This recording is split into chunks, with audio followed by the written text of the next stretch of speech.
En este vídeo vamos a ver cómo aplicar los diagramas de Venn para representar y analizar argumentos en la lógica proposicional.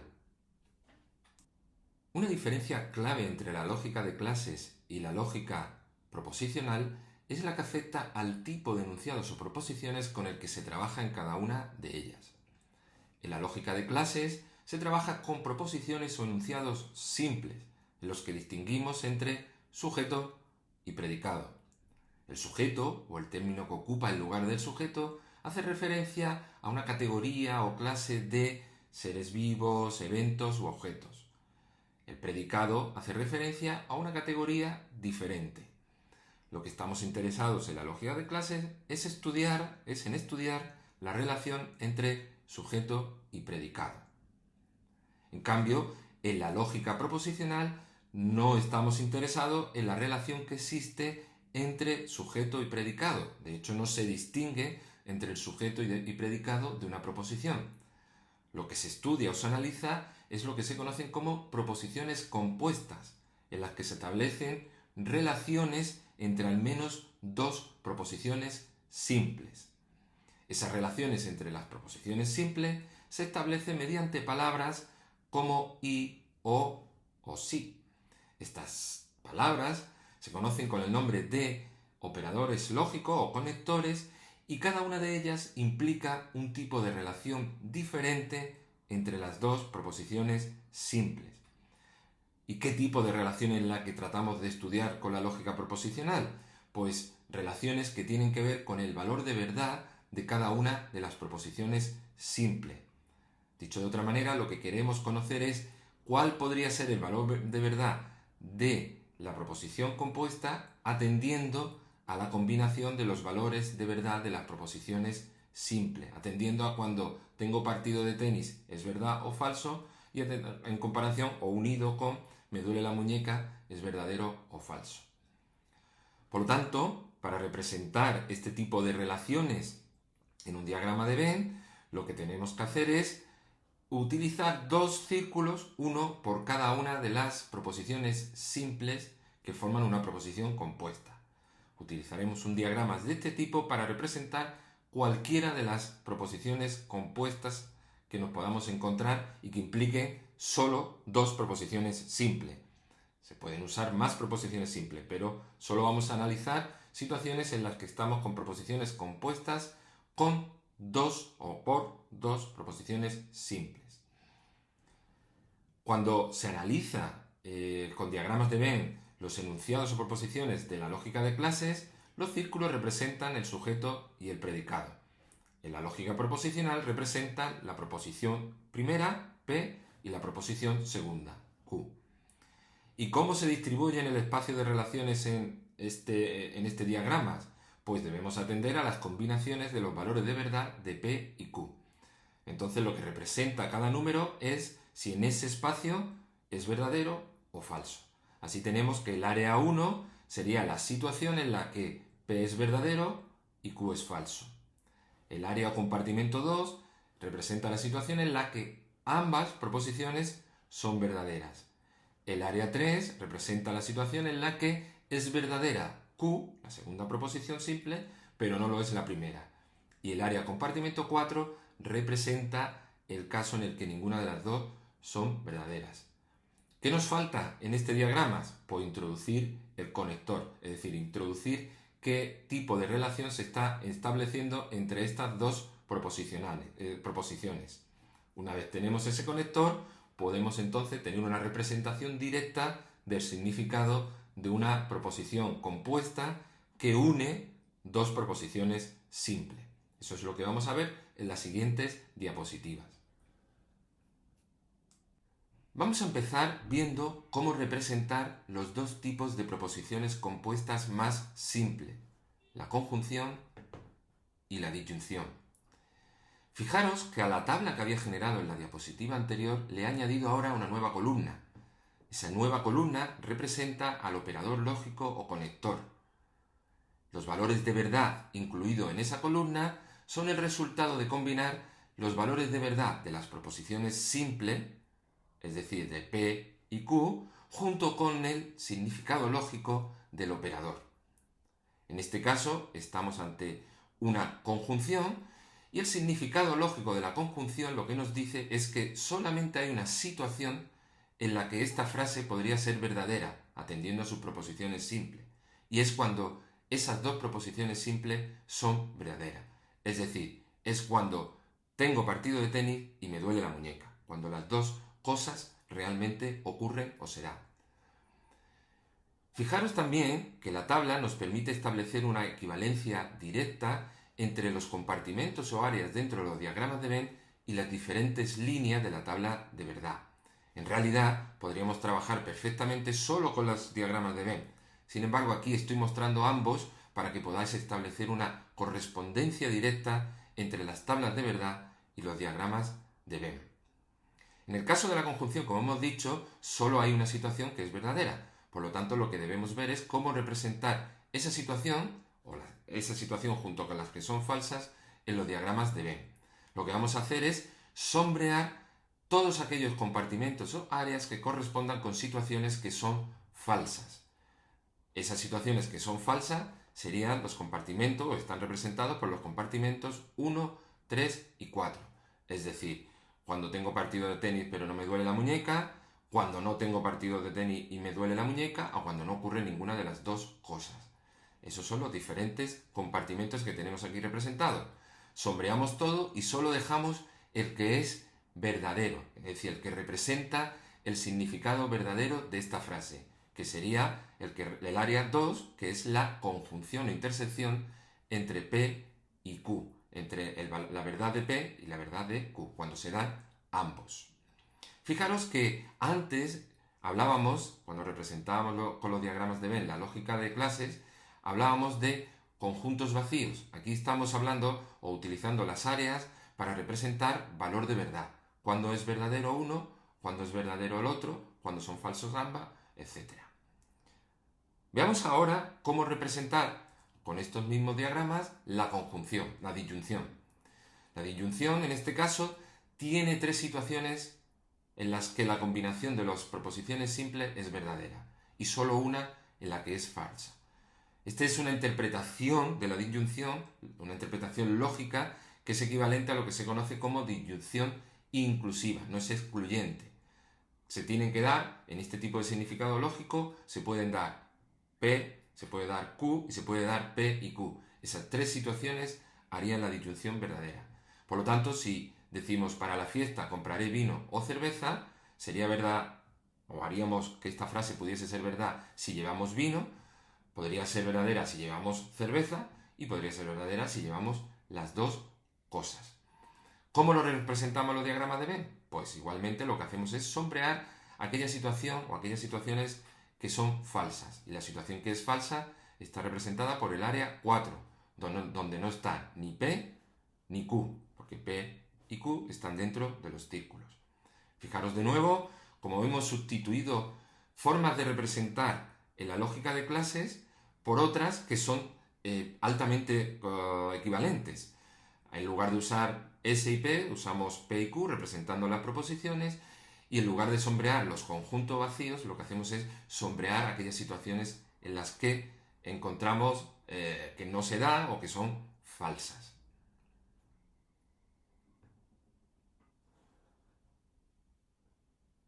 Vamos a ver ahora cómo representar proposiciones compuestas de tipo condicional. Los condicionales tienen en lógica al menos dos significados, el de la implicación material y el de equivalencia. Vamos a empezar viendo la implicación material. En la implicación material, si nos vamos a la tabla, solo vamos a encontrar una situación en la que un condicional puede ser falso. Y es falso cuando se da el antecedente, es decir, es verdadero el antecedente, pero no lo es el consecuente. Si estudio, entonces apruebo. Si realmente estoy estudiando y no apruebo, este condicional resulta ser falso. Veamos cómo representar ese condicional en los diagramas de Venn. Si os fijáis, lo que tenemos que hacer es sombrear aquella situación en la que es falso o es falsa la proposición compuesta. En este caso tenemos que sombrear aquel compartimento o área que representa una situación en la que se da P, pero no se da Q. Tenemos el círculo representa P y tendríamos que sombrear aquella parte del círculo en la que no está Q, que es la que representaría la situación en la que es verdadero P, pero no lo es Q. El resto de los compartimentos quedarían sin marcar, puesto que son situaciones en las que podríamos hacer que este tipo de proposiciones compuestas, los condicionales, fuesen verdaderas. El otro tipo de significado del condicional es el que conocemos como equivalencia. En lógica se suele demarcar muy claramente este tipo de acepción o concepción diferente del condicional y se hace marcándolo con una notación simbólica distinta y se asocia a un tipo de expresión lingüística también diferente. En lugar de usar solo la palabra sí, usamos la combinación de las palabras sí y solamente sí. Estudio, entonces apruebo. Fijaros que aquí la relación que se establece entre el antecedente y el consecuente es distinta. Es una relación en la que hay una cierta necesidad de que se den los dos. Entonces, si es verdadero P, también lo va a ser Q, y si es falso P, también lo va a ser Q. Y esas son las dos situaciones en las que este condicional sería verdadero. ¿Qué tendríamos que hacer para representar este condicional con el significado de equivalencia, también conocido como bicondicional, en un diagrama de Venn? Pues ya tenemos representada una parte del significado, ¿no?, que es una situación que era falsa, la línea 2, que corresponde con el compartimento área 1, y lo que tenemos que hacer es añadir el compartimento 3, que equivale a aquella situación en la que Q es verdadero, pero P es falso. Por lo tanto, eso es, o está representado por este compartimento, y lo vamos a sombrear directamente usando el lápiz. Aquí ya tenemos sombreado y por lo tanto ya tenemos una situación representada, ahora tenemos representada la relación de equivalencia entre antecedente y consecuente. Y al otro lado tenemos representada la situación o la relación de implicación, donde lo que viene a decir el condicional es que el antecedente es una situación o puede ser suficiente para que se dé el consecuente. En este caso la relación es más directa de necesidad entre los dos. Ya hemos visto cómo representar con diagramas de Venn el significado de las principales o de los principales conectores de la lógica proposicional. Ahora vamos a ver cómo utilizar estos mismos diagramas para evaluar la validez de argumentos proposicionales, es decir, argumentos en los que al menos una de las proposiciones es una proposición de tipo compuesto, incluye un conector. Vamos a ver argumentos muy sencillos de tipo silogístico, en los que aparecen dos premisas y una conclusión.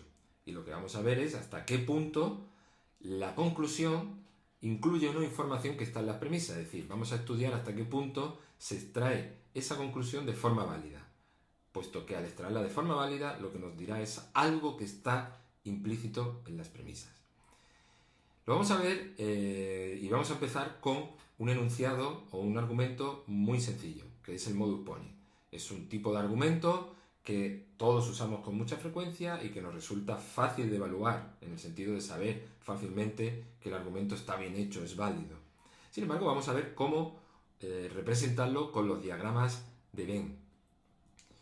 Este tipo de argumentos, el primero que vamos a ver, el modus ponens, incluye una proposición inicial, una premisa formada por una proposición compuesta, un condicional, una segunda premisa, que es una proposición simple, y esto es un detalle importante, es decir, es una proposición que afirma algo, y una conclusión. Aquí a la izquierda tenéis representado al mismo tiempo lo que sería su notación simbólica.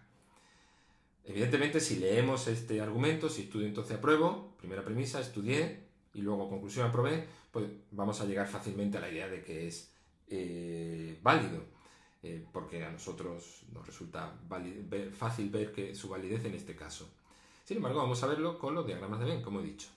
Entonces, lo primero que vamos a hacer, que ya está hecho, es sombrear o subrayar el área 1, que es la representación del significado de la proposición compuesta de la primera premisa, es decir, del condicional.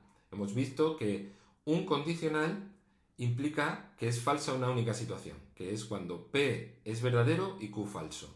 Por lo tanto, ese es el área 1, donde P es verdadero pero no se da Q, por lo tanto, lo sombreamos. La segunda premisa, para incorporarla, lo que tenemos que hacer es indicar lo que va a ser verdadero, porque dice estudié, es decir, en este caso ya no vamos a sombrear, sino que se está afirmando algo, por lo tanto lo que tenemos que hacer es señalar donde realmente debemos incluir lo que afirma esa segunda premisa. ¿Y qué es lo que vamos a incluir? Pues estudié se refiere a P, por lo tanto tendríamos que incluir P, hacer una cruz o algo diciendo que esto P es verdadero, pero ya hemos visto que según la primera premisa no puede ser verdadera esta situación, el área 1, P y no Q. Por lo tanto, solo tenemos un espacio donde marcar y a integrar la segunda premisa, que es este. Ya tenemos las dos premisas integradas y ahora nos falta ver si la conclusión nos obliga a añadir algo o no. Y no nos obliga, porque la conclusión dice aprobé y ya tenemos marcada realmente un área donde aprobé.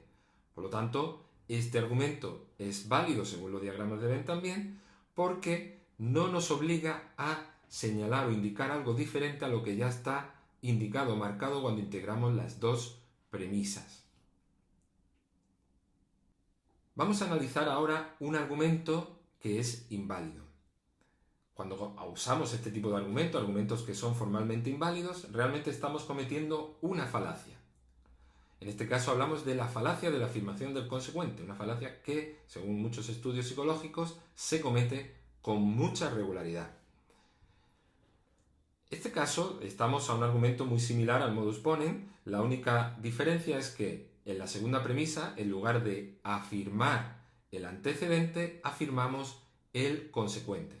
Tenemos una premisa que es el condicional, la afirmación del consecuente y la conclusión. El condicional ya sabemos cómo representarlo. Lo que tenemos que hacer es sombrear aquella situación que es falsa, que es el compartimento 1. Es la única situación en la que el condicional es falso. Entonces lo siguiente es incorporar la segunda premisa, que en este caso deberíamos marcar el conjunto o el compartimento que represente Q. Y Q lo representa 2 y 3. Por lo tanto deberíamos incluir, como habíamos hecho antes, una X en este área. Porque esto nos diría que aprobé y no estudié, aprobé y estudié. La cuestión es que la conclusión dice estudié. Y eso no está en las premisas, porque la premisa deja abierto si realmente cuando aprobé lo hice estudiando o no lo hice estudiando. Es decir, deberíamos marcar necesariamente aquí. Sin embargo, no podemos marcar aquí. Si marcamos aquí necesariamente, estamos añadiendo algo, estamos concluyendo algo que va más allá de lo que nos indican las premisas, que nos permite señalar o nos obliga a señalar el área 2 y 3, porque podría ser aquí o aquí, según lo de aprobar, según la segunda premisa. Por lo tanto, este argumento, visto con los diagramas de Venn, es falso. Es falso porque cuando estamos con estas dos premisas, estamos en una situación en la que yo no sabré si aprobé con estudiando o sin estudiar. ¿Qué ocurre cuando en argumentos del mismo tipo, en lugar de afirmar la segunda premisa, lo que hacemos es negar esa segunda premisa? Pues igualmente vamos a ver que hay argumentos válidos y no válidos. En este caso estamos ante un argumento válido, que se conoce como modus tollens. En este argumento, la diferencia, como ya he indicado, es que en la segunda premisa se niega y además se trae una conclusión que es la negación, que también está negada, y que es la negación en este caso del antecedente. En la segunda premisa se niega el consecuente. Bueno, ¿cómo podemos saber con los diagramas de Venn que estamos ante un argumento válido? Muy bien, pues primero ya sabemos cómo representar si estudio entonces apruebo, sombreamos ese caso en el que es falso ese enunciado, es decir, y es falso cuando se da P y no se da Q, y ahora lo que tenemos que hacer es representar no aprobé. Aquí tenemos dos opciones para hacerlo. Podemos seguir con la opción de marcar o podríamos sombrear lo que fuese falso, ¿vale? Según este enunciado es falso que aprobé, ¿vale? Pero podemos marcar los espacios que quedan o que serían verdaderos. Vamos a empezar marcando. ¿Y qué vamos a marcar? Pues todo lo que no fuese aprobar. Aprobar está representado por Q y entonces nos queda fuera 4, los compartimentos 4 y 1. 1 está marcado como que aquí no se puede poner porque esto ya es falso, por lo tanto lo que podría ser verdadero entonces es el compartimento 4. El compartimento 4 es lo que nos permite representar no aprobé una vez ya tenemos representado si estudio, entonces apruebo. Fijaros que no marco en 1 porque ya está marcado por la primera premisa como que es falso. Por lo tanto, aquí no puede haber nada verdadero. Lo verdadero debería estar aquí. ¿Qué nos dice la conclusión? Que no estudié. ¿Nos obliga a añadir algo? Pues no nos obliga a añadir nada, porque en realidad ya hemos indicado que donde hay posibilidades de que sea verdadero es cuando no se da P y no se da Q, que es el compartimento 4. Por lo tanto, no aprobé y no estudió, que está representado por esta X, pues nos permite concluir no estudié también. La conclusión no nos obliga a añadir nada. Hay otra forma diferente de poderlo hacer. Como ya he dicho antes, lo que podemos seguir usando es el sombreado. Y entonces en este caso, pues podemos sombrear de diferentes formas, ¿no? Podemos sombrear la segunda premisa que dice no aprobé. ¿Cómo sombreamos en este caso? Pues lo que tenemos que decir es no aprobé, nos viene a decir que es falso Q. Entonces lo que hacemos es borrar todo Q. Ya lo tenemos todo borrado.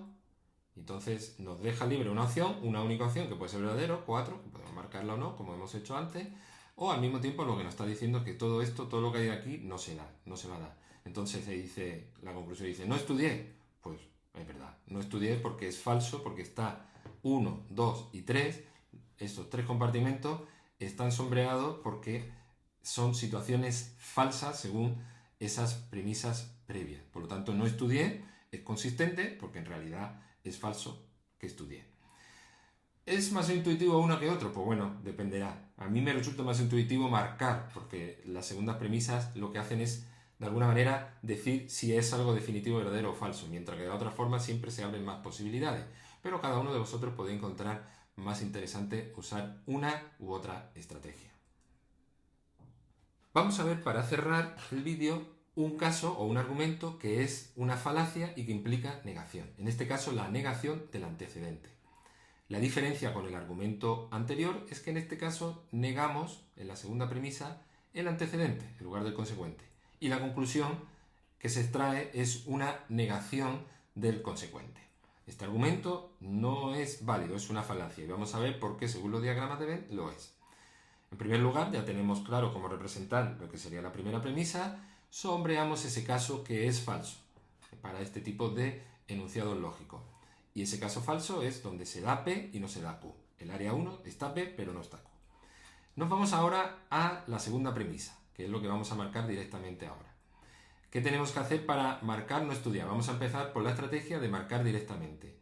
No estudiar, pues entonces deberíamos irnos a aquellos casos que fuesen no P. ¿Y cuáles son esos casos que son no P? Pues pueden ser 3 y 4. Tenemos ambos casos. Podríamos marcar en 4, en 3, o si ponemos así ya estamos indicando que es 3 y 4. Cualquiera de los dos podría ser, según lo que nos dice la segunda premisa. Por lo tanto, cuando las combinamos, estas son las situaciones que nos dejan las dos premisas. Por un lado, nos dicen que claramente algo es falso, que es que se dé P y no Q, y por otro lado nos dice que hay la posibilidad de que sea verdadero o 3 o 4. Es decir, que se dé Q o que no se dé Q. Es decir, que apruebe o que no apruebe. ¿Y qué nos dice la conclusión? Pues que no apruebo. La conclusión nos obliga a marcar aquí. Sin embargo, las premisas no lo tienen claro. Las premisas nos dicen que puede ser en 3 o en 4. La conclusión está añadiendo algo, está haciendo algo que no está implícito en la premisa. Por lo tanto, no es una conclusión que se siga o se pueda extraer de forma válida a partir de dichas premisas. Veamos ahora cómo hacerlo, en este caso subrayando en lugar de marcando directamente los casos que pueden ser verdad. Ahora lo que vamos a subrayar, los casos que pueden ser falsos, las áreas que serían falsas. Si voy a representar no estudié es P, por lo tanto lo que tendría que hacer, el primer área ya está cubierta, lo que tendríamos que hacer es cubrir el área 2. Porque lo que nos dice es que no se puede dar el caso de estudiar. Estudiar es falso, según estas combinaciones de premisa. P no se puede dar. ¿Y qué dice la conclusión? Que no aprobé. Por lo tanto, la conclusión nos obliga no solo a sombrear esto, sino a sombrear también esta parte. Como nos obliga a sombrear esta parte, nos está obligando a hacer algo nuevo que no está en las premisas. Y como nos está obligando a hacer algo nuevo que no está en las premisas, podemos concluir que es una conclusión falsa. Perdón, falsa no válida, que no se extrae de forma válida a partir de las premisas. Por lo tanto, esta es la forma en la que podemos usar los diagramas de Venn para representar y evaluar la validez de argumentos proposicionales, argumentos que implican conectores y relaciones entre proposiciones en función de su valor de verdad.